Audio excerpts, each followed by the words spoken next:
네, 전서구 이용원입니다. 이번 사건과 관련해서 삼성전자 이재용 회장에게 보고하고 그 관련해서 신속하고 책임 있는 조치 등 대책 마련 그 지시를 받았습니까? 저는 CSO로서 받았습니까? 안 받았습니까? 보고하고 지시 받았습니까? 안 받았습니까? 제가 보고하는 위치에 있지 않습니다. 삼성전자 차원에서 이재용 회장에게 보고하고 지시 받았습니까? 안 받았습니까? 원인 규명하고 재발 방지 대책 철저하게 마련해라 이런 그 지시 받았습니까? 안 받았습니까? 보고하지 않았고 지시받지 않았습니다. 그럼 삼성전자 누구도 이재용 회장에게 이 사안 보고하거나 지시 받은 적 없으세요? 그건 제가 알지는 못합니다. 그 증인은 하신 적 없다는 거죠? 네, 그렇습니다. 이재용 회장이 삼성전자의 총괄 의사결정권자 아닙니까? 최고 의사결정권자 아닙니까? 제가 아닙니까? CSO로서, 깁니까? 안전과 보건에 관한 모든 책임을 지고 의사결정을 하고 있습니다. 이재용 회장이 그렇게 하고 있죠? 제가 하고 있습니다. 증인이 하고 있습니까? 네. 그럼 이재용 회장 관여 안 해요? 그런 부분들에 대해서? 반도체 사업장에 관한 안전과 보건에 관한 모든 이재용 회장 관여 안 해요? 제가 하고 있습니다. 여전히 업무상 질병이라고 주장하시는 거죠, 삼성전자는? 깊이 검토하고 있습니다. 저희가 관계 기관들의 현재 입장은 업무상 질병이라는 입장이시죠? 관계 기관들의 결정을 아니, 좀 무겁게 답변 받아들이고 길게 할 필요 없고요. 현재 입장이 업무상 질병이라는 입장이 맞냐고요. 깊이 검토하고 있습니다. 중대재해 미보고에 대해서 3천만 원 과태료 처분 받았는데 이의 신청할 계획입니까? 제가 여기 오늘 올라오면서 그렇게 저희한테 접수했다는 것을 받았습니다. 이의 신청할 계획이에요? 아직 결정하지 않았습니다. 뭐 아시는 바와 같이 노동부 자문에서 6개 뭐 학회랑 전문가들 다 일관되게 업무상 부상으로 판단을 했고요. 그런데 저는 삼성전자 정도 되는 기업에서 4개의 대형 로펌을 동원해가지고 아마 뭐 수억 원 정도의 수임료가 지출됐을 것으로 이제 보이는데요. 이렇게 의견서 제출하면서 대응을 하는 게 매우 부적절해 보이는데요. 이게 과연 무엇을 위한, 누구를 위한 이런 대응들인지 잘 이해가 납득이 잘 안 됩니다. 저는 사실은 삼성전자도 이미 이게 중대재해로 규정이 됐을 때 중대재해처벌법에 따른 경영 책임자로 포섭이 될 수 있는 이재용 회장 구하기 일환으로 처음부터 대응하고 있다 저는 그렇게 보는데요. 피해자들의 피해만 가중시키고 고통만 더 극대화시키는 조치들입니다. 재고를 해야 되고요. 지금 삼성전자가 집중해야 될 부분은 철저하게 원인 규명하고 책임자 문책하고 재발 방지 대책 마련하는 겁니다. 동의하세요? 예, 좀 답변 드리겠습니다. 관련된 법령에 의해서 이 부분을 해석하는 것하고 저희들이 그럼 제가 다시 한번 물어볼게요. 이 부분은 정말 다시 한번 물어볼게요. 이번 사안에 대해서 업무상 질병 주장 더 이상 고집하지 마시고 중대재해 받아들이시고 대책 마련에 집중을 했으면 좋겠다. 그럴 의향이 있으십니까? 의원님, 정말 그 최근에 관련 기관들의 결정 포함하고 오늘 의원님들께서 주신 말씀 포함해서 깊이 검토하겠습니다. 그리고 그거와 무관하게 신속하게 결정을 해서 제가 말씀드린 방향으로 조치를 취해 주세요. 이재용 회장에게 아무런 사항도 보고하지 않고 지시도 받지 못했다라고 하는 것은 중대재해 사안과 관련해서 매우 심각한 발언이라는 거 인지하시고요. 예, 산업안전본부장 김유희입니다. 예, 산업본부장. 네. 노동부 판단이 늦어지면서 피해들 고통이 가중된 것은 물론이고요. 노동부랑 근로복지공단의 판단이 이렇게 차이가 나면서 굉장한 그 혼선이 초래됐습니다. 알고 계시죠? 네. 늦어진 판단과 혼선에 대한 책임 인정하시죠? 늦어진 거에 대해서는 나름대로 이유가 있었다고 생각합니다. 많이 늦어진 겁니다, 실제로. 근로복지공단이 변경 승인하는 경우 매우 이례적이라고 제가 말씀드렸고 실제 파악해 보시면 그런 선례가 별로 없습니다. 그래서 제가 아까 지적했던 부분들 포함해서 근로복지공단에 대한 이 변경 승인 과정에 대해서 감사를 좀 진행을 해야 될 것 같아요. 근로복지공단에서 특별한 의도를 가지고 있다고 생각하지는 않고요. 다만 판단하지 마시고 감사를 통해서 규명을 해보시라고요. 중대재해법이 시행되고 이러면서 그 근로복지공단에서 과거에는 이제 순수한 보상만을 위해서 판단을 했다라면은 지금은 질병이냐 부상이냐를 판단하는 것이 중대재해법에서의 판단과 영향을 미치는 문제들의 고려는 적었다고 생각은 합니다. 그 문제에 대해서는 개선이 필요하다고 생각합니다. 제가 지적한 부분에 대해서 감사가 필요하다고 보이고요.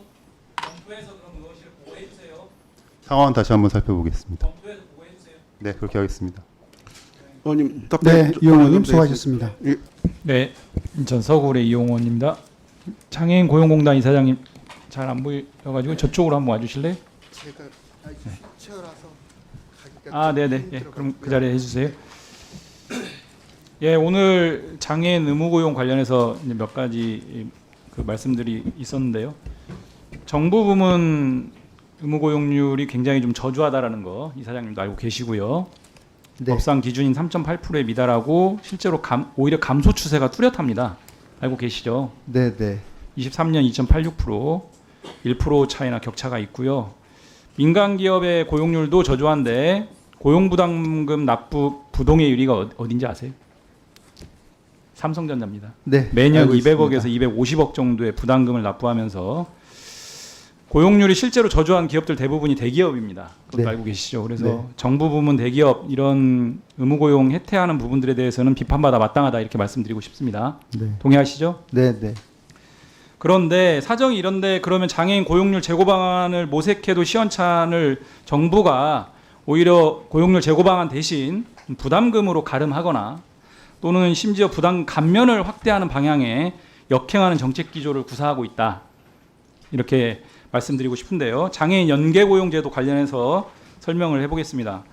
장애인 연계고용제도는 의무고용을 해야 될 사업장에서 직접 고용하는 대신 장애인 표준 사업장 등에 도급계약을 체결해서 비용을 지불하고 납품을 받으면 의무고용을 면하면서 부담금을 내야 되는데 부담금까지를 면해주는 그러한 제도입니다. 맞죠? 네, 고용으로 간주하고 있습니다. 그러니까 실제로는 직접 고용하는 게 원칙이잖아요. 네. 그런데 그걸 이행 안 하면 부담금을 납부해야 되는데 심지어 연계 고용을 하게 되면은 부담금까지 면제해 주는. 그런데 문제는 뭐냐면 윤석열 정부 들어서 작년 말에 고용노동부가 고시를 개정해서 이런 연계 고용을 할 수 있는 사업장이 기존에는 민간기업 공기업으로 한정돼 있었는데 이제는 고용률이 저조한 중앙행정기관, 교육청, 지방자치단체까지 이런 연계고용 제도를 활용할 수 있도록 열어줬고요. 네, 올해 확대되었습니다. 올해 4월에는 또 고용노동부가 이렇게 연계고용을 통해서 부담금 감면 한도를 기존에는 60%까지만 감면할 수 있었는데 90%까지.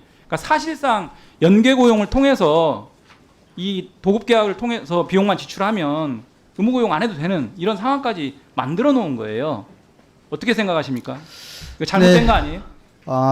뭐 잘못됐다고 이렇게 평가하기는 좀 아니 장애인 힘들고요. 고용공단에서는 고용을 촉진하고 의무고용률을 제고하는 게 책무인데 이 연계고용 반대로 말씀하시면 안 되죠. 아니, 그냥 반대로 말씀드리는 건 아니고요.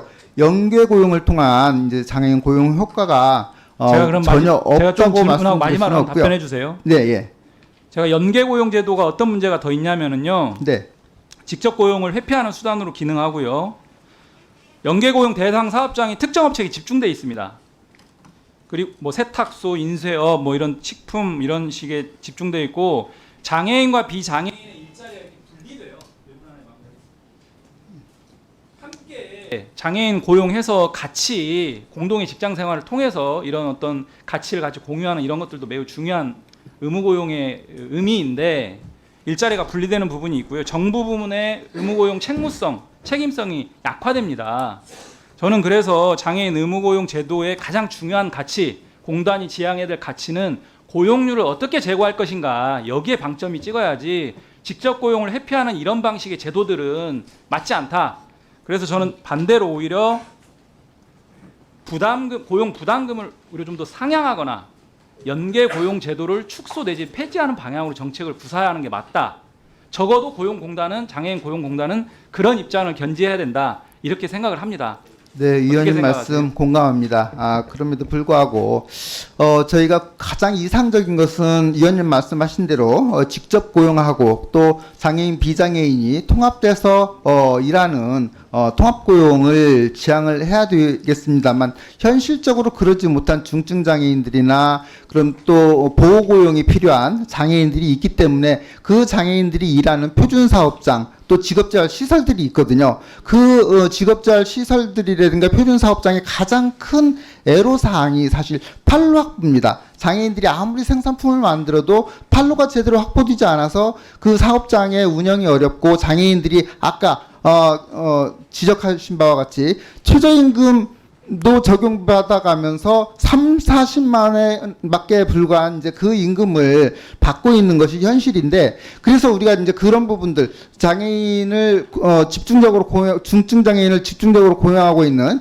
장애인 직업재활 시설들이나 그런 부분들을 간접적으로 지원하기 위한 방안으로 우리가 표준사업장 그리고 장애인 직업재활 시설에 국한해서 생산품을 구입했을 때 그거를 이제 고용으로 연계해서 이제 감안해주는 이제 그런 제도를 지금 사용을 지금 하고 있고, 그런 것들을 좀 더